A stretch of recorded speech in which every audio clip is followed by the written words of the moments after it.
Je vous avais laissé on vous avait laissé sur les débats que les chercheurs avaient au sujet de la révolution industrielle. Et on en avait conclu que le principal point de débat était lié à la question de l'accumulation du capital, mais également sur les préalables possibles favorables aux évolutions techniques. Car oui, si les évolutions techniques ont eu des conséquences considérables sur la société et sur les structures de celle-ci, en revanche, il fallait bien qu'il y ait des conditions favorables à leur apparition, que ce soit sur des questions sociales, économiques ou politiques. Et c'est précisément celle-ci que l'on verra aujourd'hui. D'ailleurs, c'est un peu ce qu'on a vu avec Walt Rostow et son schéma sur l'évolution économique de la Grande-Bretagne, où la révolution industrielle est en fait quelque part entre la deuxième et la troisième étape. Comme c'est un sujet qui est très vaste et que je n'ai pas envie de faire des vidéos qui font plus de 20 minutes, eh bien je vous propose de voir ça en 3 fois. Ici, précisément, ce qu'on verra, ce sont les évolutions de la société britannique, notamment d'un point de vue agricole, démographique, politique et scientifique.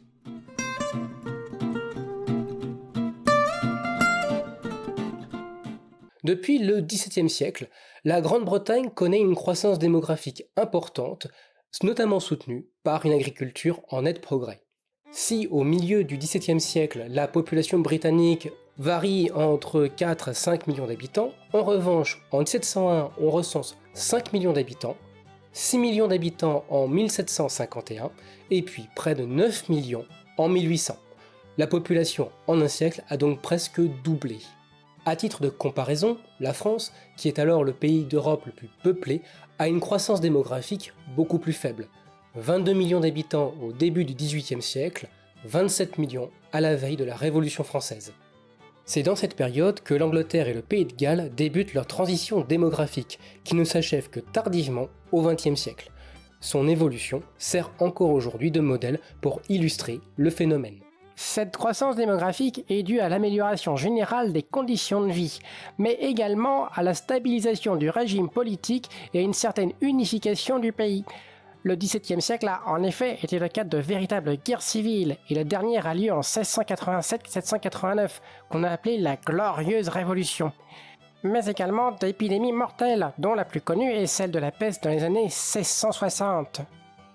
Cette évolution de la population permet alors une amélioration des techniques agricoles. Et en retour, l'amélioration des rendements agricoles permet de soutenir la croissance démographique. Les chercheurs ont en outre constaté que la production fermière croît dès la fin du XVIe siècle au point de doubler jusqu'au premier tiers du XVIIIe siècle. Après une stagnation d'une trentaine d'années, elle reprend sa croissance dans les années 1780 jusque dans les années 1870, période à laquelle l'importation de denrées devient indispensable. On peut donc privilégier 4 raisons à cela. D'abord, le rôle de la main-d'œuvre agricole est déterminant. L'agriculture est en effet très demandeuse de bras, ce qui limite l'exode rural avant les années 1810-1820. Ensuite, de nouvelles techniques de culture sont adoptées dans plusieurs régions d'Angleterre, avec en particulier l'intensification de l'élevage ovin, les moutons quoi. Celui-ci fournit non seulement de la viande et de la laine, ce qui améliore l'alimentation et l'habillement, mais aussi l'engrais qui booste les rendements agricoles. À la fin du XVIIIe siècle, la moitié des terres arables est consacrée à l'élevage. Troisième raison, l'Angleterre mène une politique commerciale très protectionniste, en particulier sur ses produits agricoles. L'objectif est de protéger le marché intérieur britannique et surtout éviter la déstabilisation sociale liée à l'instabilité des prix. Comme quoi, libéralisme économique et protectionnisme peuvent parfois faire bon ménage. Enfin, il y a le mouvement des enclosures, dont on a déjà beaucoup parlé, et qui est une opération qui profite d'abord et avant tout à la grande propriété et réorganise le travail de la terre en vue d'une meilleure rentabilité. Pour rappel, la conséquence sociale est triple. Le renforcement des landlords, l'aristocratie foncière, l'apparition d'une middle class composée de fermiers au service des premiers, et enfin d'une main-d'œuvre agricole nombreuse mais non propriétaire. Certaines pratiques sociales comme le football se retrouvent perturbées malgré le maintien des structures traditionnelles. Dans le même temps, les effectifs restent stables, autour de 1,5 million de personnes, entre 1700 et 1851.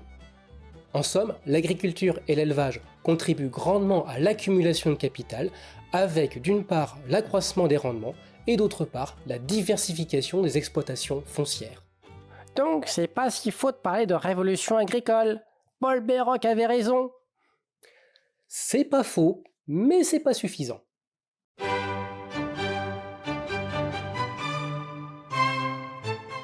Comme on l'a dit, le seul domaine agricole ne suffit pas à expliquer les changements qui surviennent en Angleterre.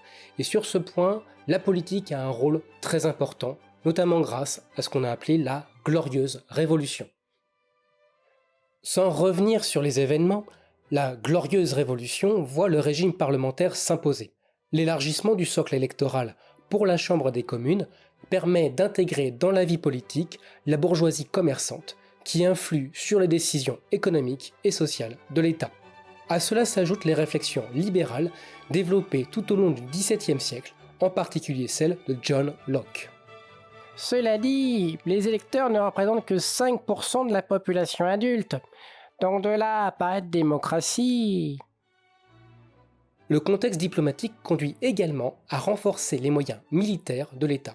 Guerre de la Ligue d'Augsbourg, guerre de succession d'Espagne, mais aussi imposition par les Navigation Acts de l'exclusivité commerciale des produits commerciaux vers la métropole. Dans ce dernier cas, il s'agit d'empêcher les planteurs coloniaux, souvent des catholiques opposés à l'avènement de Guillaume d'Orange, protestant, de détourner les produits des ventes vers d'autres marchés et ainsi financer une rébellion. Ceux-ci sont en outre fortement imposés dans cette finalité. Autrement dit, touchez pas au Grisby! Un effort de rationalisation et de standardisation dans les constructions navales est également mené, et ça notamment grâce à l'immigration hollandaise qui a déjà fait ses preuves au XVIe et XVIIe siècle. Ainsi, la flotte passe de 250 navires au début du XVIIIe siècle à plus de 900 en 1800, ce qui n'est pas sans conséquence sur les ressources en bois de l'Angleterre. Et oui, en conséquence, on observe une hausse du prix du bois, notamment pour le chauffage. Sans doute faut-il voir une cause à la recherche d'autres sources d'énergie, notamment de la houille ou charbon de terre. Cet effort dans l'accroissement de la flotte a également comme source l'accroissement de la demande en produits issus des colonies, cacao, sucre, tabac, coton. Le commerce maritime est donc dynamisé, ce qui, en retour, intensifie la traite négrière. 380 000 Africains sont déportés dans le premier quart du XVIIIe siècle et 860 000 autres le sont entre 1750 et 1775. Et oui, la croissance économique britannique a reposé sur l'esclavage. Le changement de régime et de dynastie apporte également son lot de transformations d'un point de vue financier et de savoir-faire technique. Et là, l'immigration a un rôle considérable, en particulier des Hollandais. En effet, ces derniers arrivent dans le sillage du roi, puisque lui-même est hollandais, Guillaume d'Orange-Nassau. Et cela va se faire sentir sur deux secteurs. La construction navale, comme on l'a vu, mais également les structures financières, c'est-à-dire la banque. En 1694, la Bank of England est créée sur les modèles suédois et hollandais des banques centrales. Elle dispose du monopole d'émission de papier-monnaie garanti par les réserves d'or. Elle sert également de banque d'escompte, c'est-à-dire de prêts à court terme de moins d'un an pour les commerçants et les négociants. Au cours du XVIIIe siècle, les structures bancaires évoluent. Sont également créées les country banks qui, outre l'escompte, pratiquent le réescompte, c'est-à-dire la circulation des titres pour permettre le financement à court terme des entreprises. Elles participent donc au financement des nouvelles industries, dont les filatures de coton. Parallèlement, les banques privées se développent à Londres, le capitalisme financier est donc bel et bien à la source d'une révolution industrielle.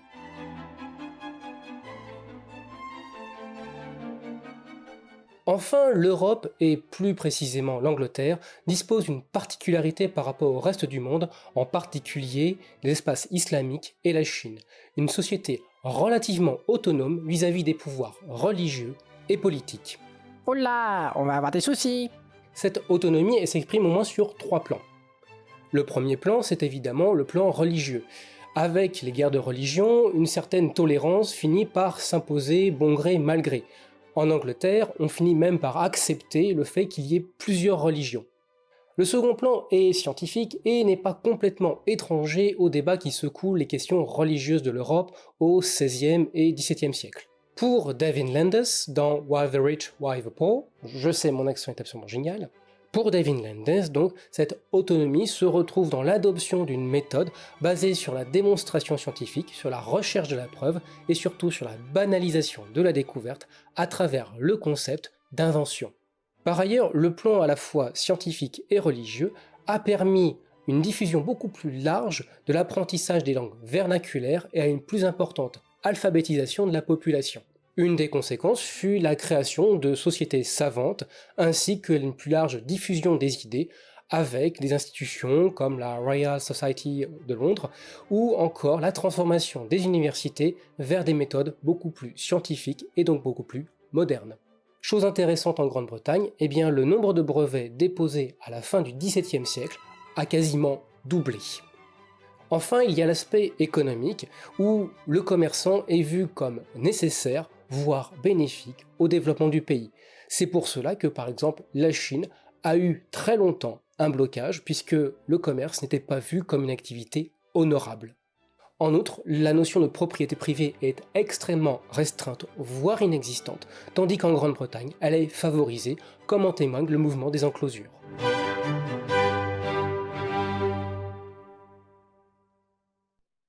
Eh bien, que conclure, du moins partiellement? Eh bien, tout d'abord, la Grande-Bretagne jouit de conditions très favorables. D'abord, une croissance démographique intense soutenue par des améliorations des techniques agricoles, mais aussi des changements politiques considérables avec l'affaiblissement du pouvoir royal au profit de celui des grands propriétaires. À cela s'ajoute une autonomisation de la société civile sur les plans religieux, économiques et scientifiques. Si l'on entrevoit déjà les conséquences sociales de ces évolutions, celles-ci conduisent commerçants, artisans et ingénieurs à trouver de nouveaux modes de production et d'exploitation afin de répondre à une demande croissante. Ah bah ça tombe bien, les innovations, c'est la prochaine vidéo. Allez, à la prochaine!